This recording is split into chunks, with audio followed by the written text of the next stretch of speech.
मैं उमेश कुमार गुप्ता, नीति शास्त्र स्पेशलिस्ट, भारत का साधारण नागरिक होने के नाते मैं भारत के सभी भारतवासियों को और उत्तर प्रदेश, मध्य प्रदेश और छत्तीसगढ़ के सभी निवासियों को, हम सभी प्रत्येक नागरिक और निवासियों को 75वां गणतंत्र दिवस की ढेर सारी शुभकामनाएं व बधाई देता हूं। इसके बाद आज का टॉपिक हमारा रहेगा गणतंत्र दिवस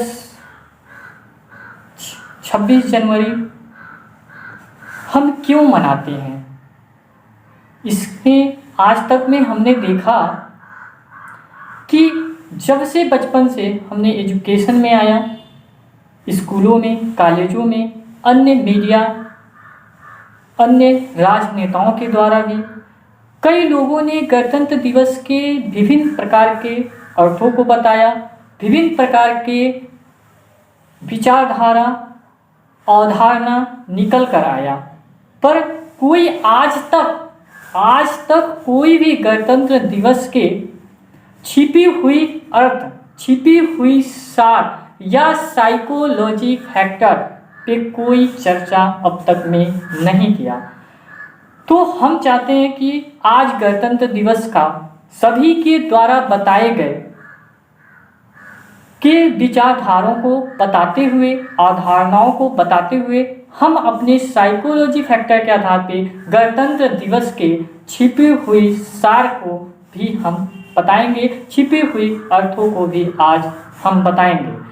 गणतंत्र दिवस इस दिन हमारे भारत देश में 26 जनवरी 1950 को, यानी 15 अगस्त 1947 के बाद जब भारत आज़ाद हुआ, तो फिर कई राजनेताओं और महान क्रांतिकारियों के द्वारा सोचा गया, संविधानकर्ताओं के द्वारा सोचा गया कि अब देश को कैसे चलाया जाए, और देश को चलाने के लिए इन्होंने नियम व विधि, जिसके द्वारा भारत देश में एक सुव्यवस्थित, एक आदर्श सुशासन व्यवस्था स्थापित किया जाए, जिसमें हमारे 26 जनवरी 1950 में डॉक्टर भीमराव अंबेडकर का बहुत ज़्यादा महत्वपूर्ण भूमिका रहा, और उनके सहयोग से ही हमारे संविधान बनकर तैयार हो पाया, और जिससे एक हमारे देश को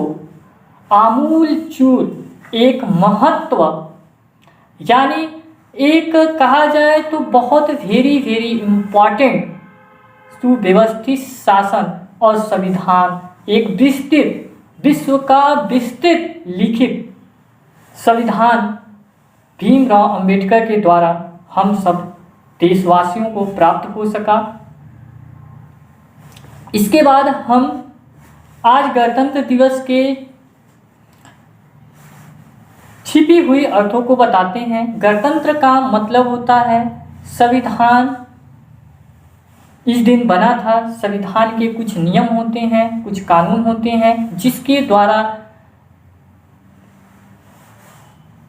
केंद्र सरकार, राज्य सरकार, सभी प्रकार के स्थानीय सरकार संविधान यानी संविधान के आर्टिकल के अनुरूप ही शासन व्यवस्था करना होता है। पूरी शासन की बागडोर संविधान पे निर्मित होता है।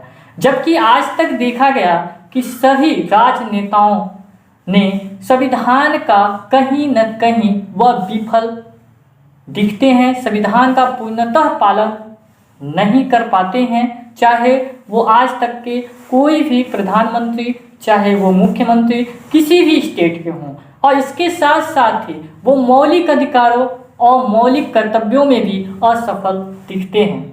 तो इसके साथ साथ ही राजनेताओं ही ने प्रत्येक नागरिक, भारत का प्रत्येक एक नागरिक यानी समस्त नागरिक की भी बात किया जाए, यहाँ तक कि हमारा भी बात किया जाए, तो हम भी बचपन में, यहाँ तक कि अब भी क्या है, मौलिक अधिकार और मौलिक कर्तव्यों का पूरा पालन नहीं कर पाते।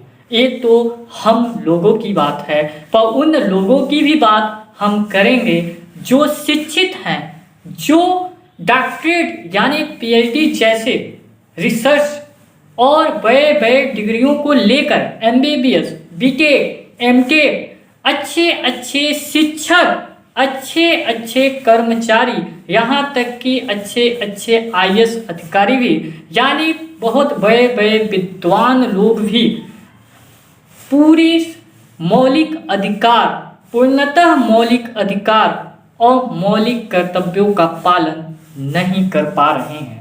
कहीं न कहीं वह विफल दिख रहे हैं। इसका रीजन क्या है? आखिर हम एक एजुकेटेड होने के बाद भी हम मौलिक अधिकारों का पूर्णतः पालन करने में विफल कैसे? हम विफल कैसे? यानी एक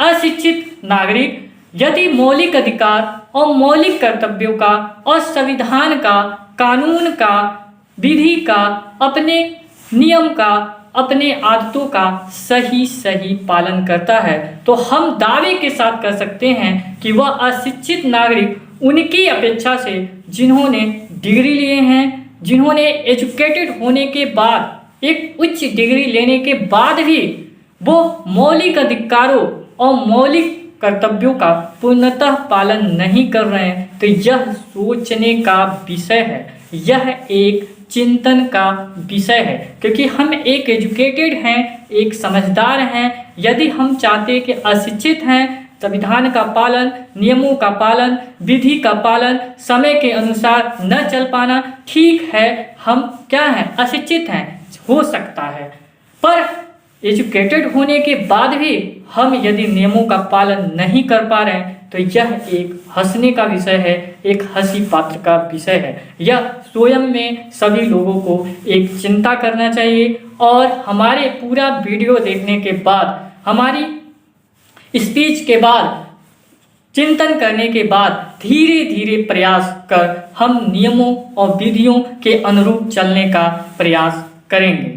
इसके बाद हम सबसे पहले कि संविधान का नियम यानी देश का नियम, संविधान एक विस्तृत नियम है और संविधान यानी धारा, इंडियन पेनल कोड आईपीसी धारा का पालन और संविधान का पालन हमें करने के लिए जब कॉलेज के स्तर से युवाओं को, किशोरों को और वृद्धावस्थाओं के स्तर के नागरिकों को मिलता है, पर हम विफल होते हैं। हम संविधान, हमने इंडियन पेनल कोड में कहीं कहीं विफल दिखते हैं, कहीं कहीं पे यातायात नियमों पे विफल दिखते हैं, कहीं कहीं पे सरकार के विभिन्न योजनाओं के नियम पे विफल दिखते हैं, यहाँ तक कि सरकार चलाने वाला जो व्यक्ति होता है वो भी अपने संविधान के अनुरूप कार्य नहीं कर पाता है। तो यह चिंता का विषय है।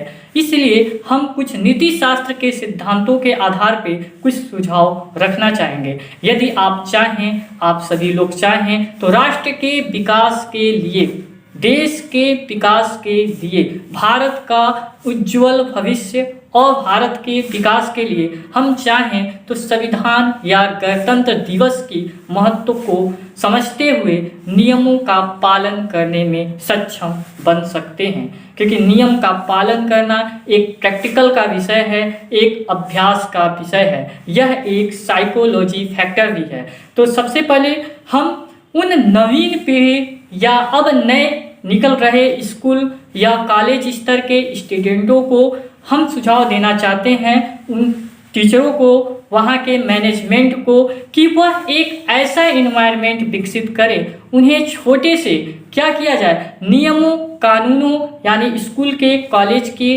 नियमों को क्या है, बच्चों के अंदर नियम पालन करने की क्षमता, नियम पालन करने की आदत, नियम के प्रति सकारात्मक दृष्टिकोण सोचने की आदत और नियम से इन सभी क्षमताओं और कैपेसिटियों को टीचरों के द्वारा उनके लाभांशों और उनके हानि को बताना होगा। यहाँ तक कि बचपन में हमने देखा कि आज तक में हम सभी बच्चों को, आज तक का रिसर्च के अनुसार हम कर रहे हैं कि कोई भी बच्चा कॉलेज का जाने का टाइमिंग, आने का टाइमिंग, चाहे कॉलेज के जितने भी नियम कानून छोटे हैं उनकी धज्जियां उड़ाते। जहाँ तक कि कॉलेज व स्कूल के बच्चों को हमने देखा कि वो कहते हैं कि नियम बनाए जाते हैं और नियम के बाद बोलते हैं चलो नियम का पालन नहीं करते हैं, देखते हैं क्या होता है, फाइन ही लगेगा, फाइन दे दिया जाएगा, कॉलेज से निकाला जाएगा, निकल जाएंगे। मतलब किसी प्रकार की हानि को वो स्वीकार करना पसंद करते हैं नियम को पालन करने की अपेक्षा। यहाँ तक कि हम कहना चाहते हैं कि अब नवीन पीढ़ी के, नए पीढ़ी के बच्चों को टीचरों के द्वारा ऐसी इन्वायरमेंट, कॉलेज मैनेजमेंट के द्वारा ऐसी इन्वायरमेंट पहले से ही विकसित कर दिया जाए।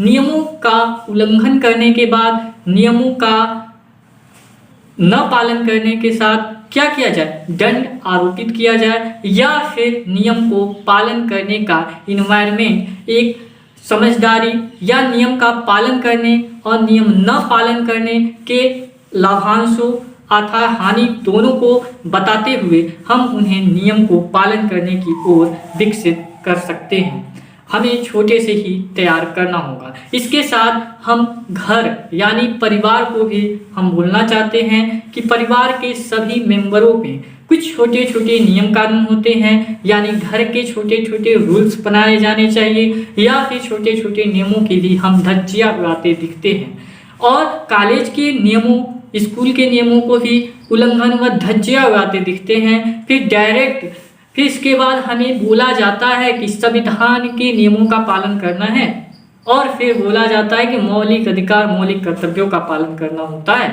क्योंकि ठीक है, हमने घर में छोटे छोटे नियमों कानूनों का पालन नहीं किया, इसका क्या है, हानि कुछ कम हुआ, असफलताएं कुछ कम हुई, कॉलेज स्कूल के नियमों को पालन नहीं किया, कुछ कम हुआ। पर अब देश की बात है, अब अपने पूरे जीवन की बात है, अपने व्यक्तित्व की बात है, जब संविधान का पालन करने की बारी आती है। यानी संविधान का पालन करना और इंडियन पेनल कोड, विभिन्न प्रकार के सरकार के नियमों व कानूनों जब लागू होता है तो हम इनके विरोध हो जाते हैं। हमें परिवर्तन स्वीकार ही नहीं है। अच्छे यदि नियम है तो ठीक है, बुरे नियम पे हम नियम लागू होने के बाद हम नियम के प्रति सकारात्मक सोच ही विकसित नहीं कर पाते। हम नियम के खिलाफ चलना पसंद करते हैं। क्यों? क्योंकि हमने छोटी से ही वही आदत बनाए होते हैं। क्योंकि हमने घर का जब नियम का पालन नहीं किया, स्कूल कॉलेजों के नियम का पालन नहीं किया, तो फिर हम संविधान के नियमों का पालन या संविधान के अनुसार चलना, क्योंकि आज तक के कई राजनेताओं हैं या कई शासन चलाने वाले या अन्य कर्मचारी जिससे संविधान के प्रत्येक एक आर्टिकल के अनुसार ही अपने कार्य का संचालन करना होता है, जबकि वो विफल दिखते हैं। इसका रीजन वही है कि वो घर के नियमों का पालन नहीं किए, कॉलेज स्कूलों के नियम का पालन नहीं किए, तो यहाँ तो दिखेंगे। क्योंकि नियम पालन करने की आदत, नियम पालन करने का व्यवहार, नियम के प्रति सकारात्मक सोच, नियम पालन करने की कैपेसिटी यानी क्षमता, स्किल्स, ये तो हमने डेवलप ही नहीं किया।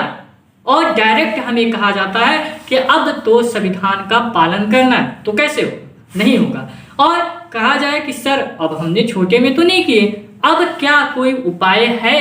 तो युवाओं को और वृद्धावस्थाओं को और अब तक के शासन व्यवस्था चलाने वाले अन्य कर्मचारी, राजनेताओं को भी नीति शास्त्र के आधार पे हम यही सुझाव देना चाहते हैं कि आप एजुकेटेड हैं या फिर आप एक समझदार हैं, तो फिर नियम के पालन करने की क्षमता को विकसित कर सकते हैं, पर थोड़ा सा समय लगेगा, थोड़ी सी परेशानी भी होगी, क्योंकि हमने छोटे से अपने आदतों को डेवलप नहीं किया। हमारे घर का ऐसा इन्वायरमेंट नहीं मिल पाया, कॉलेज व स्कूलों के द्वारा ऐसी इन्वायरमेंट स्टूडेंटों में विकसित ही नहीं किया गया, इसलिए थोड़ा सा परेशानी होगा।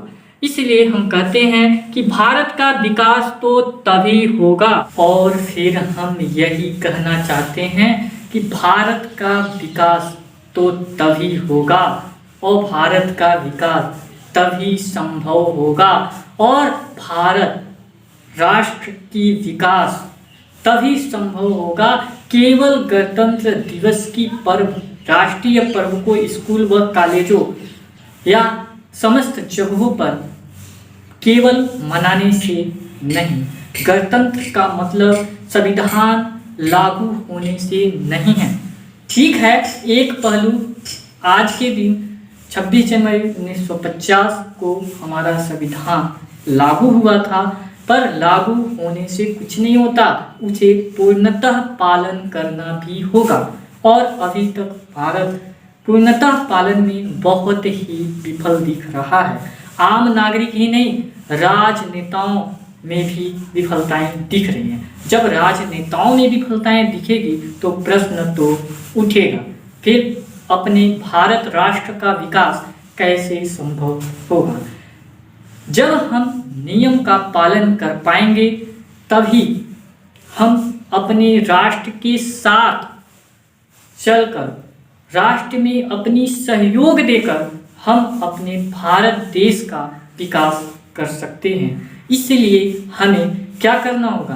अंतिम में हम यह कहना चाहते हैं कि भारत के समस्त निवासी और प्रत्येक नागरिकों को वह संविधान का पालन करने और विभिन्न सरकार के नियम, समस्त नियमों को पालन करने और साथ ही मौलिक अधिकार और मौलिक कर्तव्यों का पालन करने की आदत, क्षमता, व्यवहार, सकारात्मक सोच आदि सब विकसित करना होगा। उन विशेष वर्गों को हम विशेष रूप से करना चाहते हैं जो शिक्षित हैं, जो शिक्षक हैं और जो कर्मचारी हैं, आईएएस अधिकारी या आईपीएस अधिकारी, यानी समस्त अधिकारी जो हों, जो राष्ट्र को विकसित करने में मुख्य भूमिका निभा रहे हैं। ऐसे लोग यदि संविधान में विफल पाएंगे मौलिक अधिकार व मौलिक कर्तव्यों में, तो देश का विकास कैसे संभव होगा? विकास तभी संभव होगा जब हम नियमों को पालन करेंगे, नियमों के प्रति सकारात्मक सोच विकसित होगी और नियमों के प्रति साइकोलॉजी और नीति शास्त्र के सभी सिद्धांतों को चिंतन कर अपने कई बार अभ्यास व प्रैक्टिस के माध्यम से हम नियमों के अनुसार चलना प्रारंभ कर सकते हैं और सीख सकते हैं।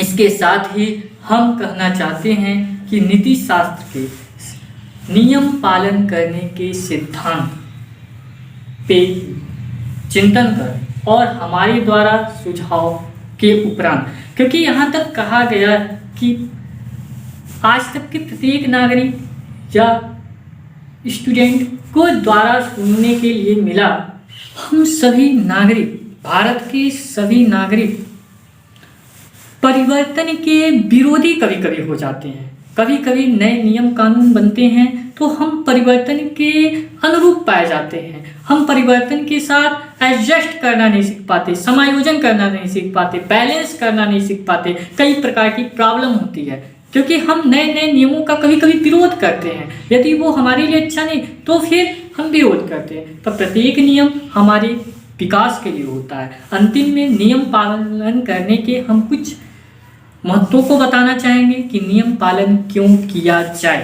तो नियम पालन करने से सबसे पहले, और नियम पालन करने के क्यों किया जाए नियम पालन, वह नीति शास्त्र के आधार पे, हम विश्लेषण के आधार पे बताऊंगा। नियम पालन करने से हमारे अंदर सफलताएं आती हैं। सबसे पहला पॉइंट है हमारे जीवन में, हमारे लक्ष्यों में क्या है, सफलताएं आएंगे। जीवन में अनुशासन का परीक्षण हो सकेगा, यानी अनुशासन यानी डिसिप्लिन भी क्या हो सकता है, विकसित हो सकता है। इसके बाद कई सफलताओं को हासिल कर सकते हैं। फिर असफलता का कारण भी नियम का उल्लंघन करना और नियम के अनुसार न चल पाना, यानी समय के अनुसार भी न चल पाना, यह कई असफलताओं का कारण भी होता है। इसके बाद हम नियम के पालन करने से सकारात्मक विचारधाराएं आती हैं, एक आत्मविश्वास आता है और छोटे छोटे नियमों से, बड़े बड़े नियमों से पालन करने की संघर्ष व क्षमता का विकास हो पाता है। इससे हम एक सभ्य मानव भी बन पाते हैं, एक आदर्श मानव भी बन पाते हैं, एक आदर्श नागरिक भी बन पाते हैं। इससे हमारे आदतों में, हमारे व्यवहार में कार्य करने की शैली में और साथ साथ क्या है, सोचने की क्षमता और विस्तृत दृष्टिकोण, सकारात्मक दृष्टिकोण का जन्म होता है और संघर्ष से लड़ने की क्षमता पैदा होता है।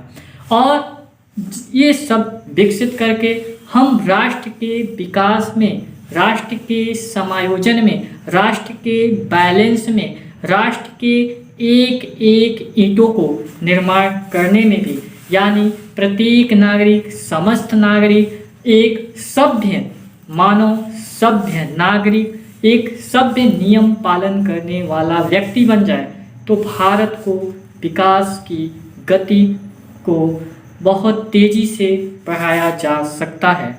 और यह गति जब बढ़ेगी तो रुक भी नहीं पाएगा, क्योंकि यह गति सभी लोगों ने मिलकर सरकार के साथ, वर्तमान सरकार के साथ, आने वाली सरकार के साथ, पूर्व सरकार के साथ, सभी की कमी यही रही, क्योंकि केवल सरकार कुछ नहीं कर सकता, इसमें प्रत्येक नागरिक की भी जिम्मेदारी होती है।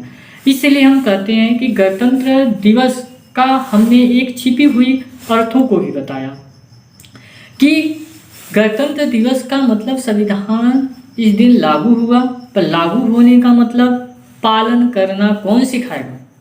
नए बच्चों को पालन करना कौन सिखाएगा? मौलिक अधिकार, मौलिक कर्तव्य का पालन करना कौन सिखाएगा? तो वह घर से ही शुरुआत कर सकता है। घर में अपने पढ़ने के दौरान छोटे छोटे हम लोग टाइम टेबल बनाते हैं, हम छोटे छोटे दिनचर्या बनाते हैं, हमारे कभी कभी माता पिता छोटे छोटे घर के नियम कानून बनाते हैं, हमारे पूर्वजों के द्वारा कुछ संस्कृति व सभ्यता, अपनी धर्म से रिलेटेड कई नियम बनाए जाते हैं। वहीं से हम नियमों पे चलना, ठीक है नियम में चलने में हम विफल होंगे, पर कई बार प्रयास करेंगे और देखेंगे, और जब जब नियम में हम असफल हों उसे हम एक नोट कॉपी में नोट करते भी जाएंगे।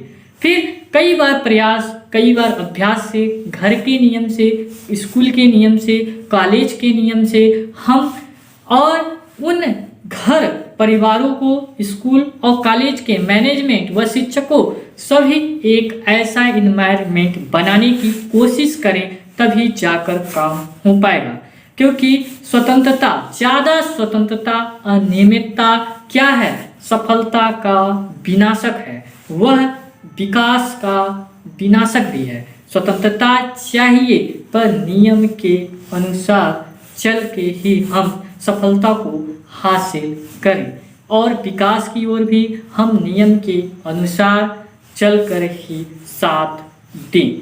इस प्रकार हम कर सकते हैं, चाहें तो, नहीं चाहें तो कुछ भी नहीं हो सकता। आज तक नियम में कई नियमों का उल्लंघन करते हैं, घर का नियम का उल्लंघन किया, स्कूल कॉलेजों के नियमों का उल्लंघन किया, और फिर अभी भी संविधान के नियमों का उल्लंघन तो होगा ही होगा, क्योंकि कई राजनेताएं पहले स्टूडेंट रहे होंगे, पर इनको घर, परिवार, स्कूल, कई जगह नियमों का एक अच्छा इन्वायरमेंट ही नहीं दिया है, और डायरेक्ट बोला जाता है कि अब संविधान का पालन करो, अब आप कानून या इंडियन पेनल कोड का पालन करो, यातायात के नियमों का पालन करो, सरकार के विभिन्न नियमों के अनुसार चलो, यहाँ तक कि घर के नियम। तो कैसे, जब हम छोटे नियम में विफल दिखते गए तो बड़ा नियम कैसे पालन होगा? यह तो उल्लंघन होगा ही होगा, यह तो उल्लंघन होगा ही, क्योंकि हमने छोटे से ही अपने नियमों के प्रति, नियम पालन करने की, नियम के प्रति सकारात्मक सोच विकसित करने की और नियमों के अनुसार चलने की, हमने तो ये देखा कि नियम तो बनाए ही जाते हैं नियम तोड़ने के लिए, नियम तो बनाए ही जाते हैं नियमों का उल्लंघन करने के लिए, नियम तो बनाए जाते हैं कि नियमों या कानूनों की धज्जियां उड़ाने के लिए। इसीलिए हम क्या करते हैं कि हमारी मानसिकता पीढ़ी बाई पीढ़ी, जो कि रूढ़िवादिता, आज तक के भूतकाल की मानसिकता जो बनी हुई है ना, और जो इन्वायरमेंट है, अब हमें इन्वायरमेंट बदलना होगा और एक नई इन्वायरमेंट घर, स्कूल, कॉलेज और जहाँ पे कर्मचारी वर्क जॉब करते हैं, यानी वर्क फील्ड पर भी उन्हें ऐसे इन्वायरमेंटों को मैनेजमेंटों के द्वारा उसे विकसित करना होगा। क्योंकि हम यहाँ तक कि नहीं, जहाँ काम करते हैं तो भी अच्छा से काम नहीं करते, जॉब वर्क में भी हम समय के पालनों का, कई नियमों का उल्लंघन करते हैं, जबकि वह व्यक्ति उल्लंघन करता है जो शिक्षित है, समझदार है, उनके पास कई हजारों डिग्रियां हैं। और एक समझदार व्यक्ति कैसे नियम में विफल दिख रहा, यही बात तो हमें समझ नहीं आ रहा। एक शिक्षित, एजुकेटेड, नियमित, एक अच्छे धर्मों वाला, उच्च परिवार वाला भी नियम में विफल दिखता है। और जाति के आधार पे हम प्राथमिकता देते हैं कि क्या हम उच्च कुल और उच्च जाति से हैं? नहीं, हमें कर्मों में भी उच्च होना होगा, क्योंकि कर्म ही नीति शास्त्र साफ सिद्धांतों में कहता है कि मानव का कर्म ही सर्वोच्च है और मानव का कर्म ही प्राथमिकता है, और वह कर्म ही मानव का स्तर बताएगा। मानव का कर्म ही स्तर बताएगा, वह ऊंचा है कि नीचा है, कि किस कैटेगरी, किस लेवल में आता है। तो नीति शास्त्र जब आकलन करता है तो वह कर्मों को मानता है, वह कर्म कांड का सिद्धांतों को लागू करता है, और यह मापन में हमेशा कर्मों का प्राथमिकता देता है। इसीलिए हम सब मिलकर आज से सभी नियमों का पालन करें, चाहे वो सरकार का नियम हो, चाहे अपने घर के नियम हो, चाहे वर्क फील्ड, जॉब का लोकेशन, इंडस्ट्री एरिया का नियम हो, यातायात का नियम हो, विभिन्न प्रकार के नियमों का हम पालन करने की कोशिश करेंगे, नोट डाउन भी करेंगे। कई बार हम विफल भी दिखेंगे, पर धीरे धीरे धीरे हम नियमों को पालन करने की क्षमता को विकसित कर सकते हैं। अचानक नियम का पालन नहीं होगा, अचानक नहीं होगा, क्योंकि हमने बचपन से हमारी इन्वायरमेंट वो ऐसा तैयार ही नहीं किया गया था। इसलिए अब के युवाओं, अब के नागरिकों को ऐसे ही प्रैक्टिस करने होंगे। ठीक है, आप नियम में पालन नहीं कर पाए, निराश होने की कोई ज़रूरत नहीं है। हम एक बार नियम का पालन नहीं कर पाए, पहले दिन, दूसरे दिन करेंगे, दूसरे दिन नहीं हुआ, तीसरे दिन करेंगे, चौथे दिन करेंगे, धीरे धीरे तो नियम को विवश कर देंगे कि या तो नियम हमारे साथ चले या तो हम नियम के साथ चले। ध्यान रखिए, दो ही सिद्धांत होगा, या तो नियम हमारे अनुरूप हो जाए या तो नियम को आपके अनुरूप होना होगा। यानी नियम के अनुरूप आप हों या नियम आपके अनुरूप हो। तो नियमों से हमने बताया कि एक सभ्य नागरिक बनेंगे।